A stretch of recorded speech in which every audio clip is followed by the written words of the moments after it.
This is my physics 2211 lab 3 black hole and orbits introduction. Part 1 of this experiment was star orbiting a black hole, which was a computational model where we had to analyze the star's motion to estimate the mass of a black hole. In part 2, a spaceship in orbit was in orbit around a planet and its moon, also a computational model, to simulate the motion of a spaceship and determine its initial velocity required to orbit both the planet and the moon.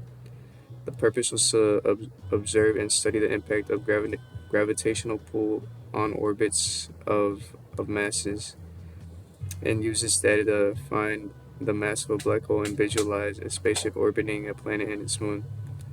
Some fundamental physics principles used here are Newton's second law, parallel and perpendicular forces, and gravitational force. Here are some models and formulas to visualize. Here's Newton's second law. Here's the universal gravitational formula, the position update formula, and the velocity update formula. This is part 1. This is the code for the mass of the black hole.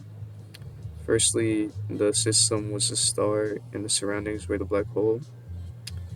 Here are the initial conditions set for the mass of the star and the time intervals.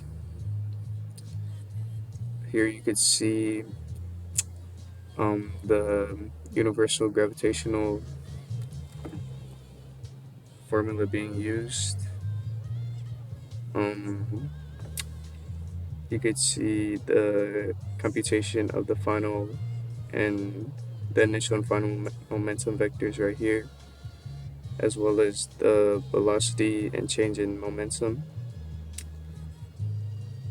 And yeah, here are the results. The mass of the black hole was shown right here, and the computational model was shown right here, as well as the code to get the scale of the scales of the planets and the arrows. This is part 2 of the experiment, spaceship orbit code.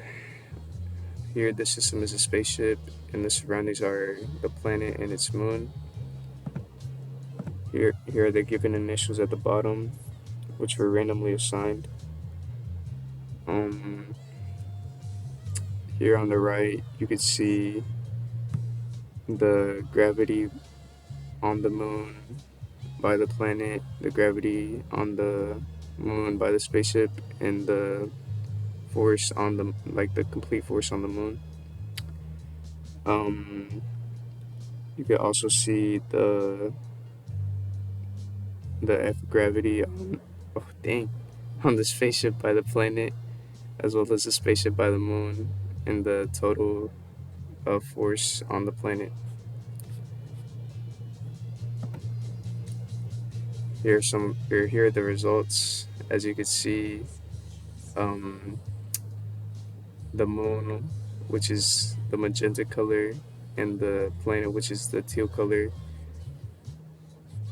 Or no, the planet, which is the teal color, and the spaceship, which is the magenta color.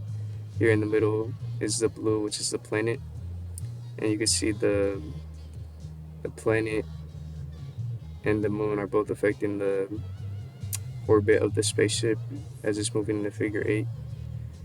And here are the initial velocities.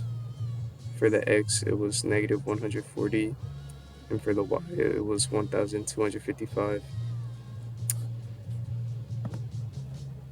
Some possible errors were the approximation of the star's mass, which may not align with the real life expectations since it's just a simulation, as well as the trial and error used to determine the spaceship's initial velocity, since it was difficult to find one that had a figure 8 pattern while still fully orbiting and not crashing.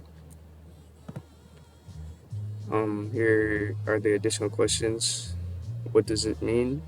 Although the net force and rate of change components are equal as stated by Newton's second law, the way you calculate them differs. Net force requires you to calculate all forces acting upon a system, whereas um, rate of change of momentum requires you to observe the change of motion of a system and use values like velocity, mass, and time.